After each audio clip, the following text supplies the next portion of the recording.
صلاح الدین ایوبی کی کہانی۔ ایک وقت کی بات ہے، آج کے عراق کے شہر تکریت میں ایک لڑکا پیدا ہوا جس کا نام صلاح الدین ایوبی تھا۔ وہ ایک ایسے خاندان میں پیدا ہوا جو مہربانی، بہادری اور انصاف پر یقین رکھتا تھا۔ چھوٹی عمر سے ہی صلاح الدین نے اسلام کی تعلیمات سیکھی اور عظیم ہیروز کی کہانیاں سنی۔ اس نے خواب دیکھا کہ وہ ایک دن ایسا رہنما بنے گا جو دنیا میں امن اور انصاف لے کر آئے گا۔ جب صلاح الدین بڑا ہوا تو وہ ایک ماہر جنگجو اور عقلمند رہنما بن گیا جو اپنی بہادری اور عزت کے لیے مشہور تھا۔ اس کی زندگی کا سب سے بڑا چیلنج صلیبی جنگوں کے دوران آیا، جو یروشلم پر قبضے کے لیے عیسائی اور مسلم فوجوں کے درمیان طویل لڑائیاں تھیں۔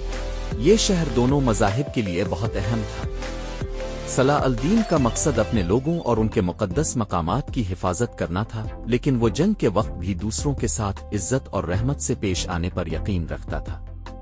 جب صلاح الدین اور اس کی فوج نے یروشلم کو گھیر لیا، جو اس وقت عیسائیوں کے قبضے میں تھا، تو شہر کے لوگ خوفزدہ تھے۔ انہیں ڈر تھا کہ اگر وہ ہار گئے تو ان کے ساتھ سختی کی جائے گی۔ لیکن صلاح الدین نے سب کو حیران کر دیا۔ جب شہر نے ہتھیار ڈال دیے تو اس نے رحم دکھایا۔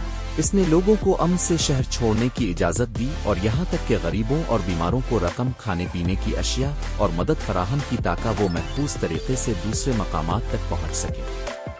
اس مہربانی نے دنیا بھر میں اس کے لیے عزت اور احترام پیدا کیا، حتیٰ کہ اس کے دشمنوں کے دلوں میں بھی۔ صلاح الدین کا انصاف میدان جنگ تک محدود نہیں تھا۔ صلیبی جنگوں کے دوران اس کا سامنا ایک عظیم عیسائی رہنما بادشاہ رچرڈ شیر دل سے ہوا۔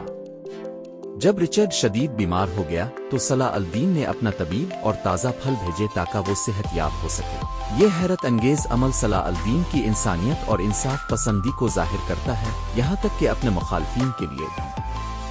یروشلم میں صلاح الدین ایوبی کی فتح ان کی سب سے بڑی کامیابیوں میں سے ایک تھی، لیکن انہیں صرف اپنی جنگی کامیابیوں کے لیے یاد نہیں کیا جاتا بلکہ ان کے کردار کے لیے بھی یاد کیا جاتا ہے۔ ان کے عمل نے دنیا کو سکھایا کہ حقیقی طاقت صرف جنگ جیتنے میں نہیں بلکہ مہربانی، رحم اور انصاف کے ساتھ رہنمائی کرنے میں ہے۔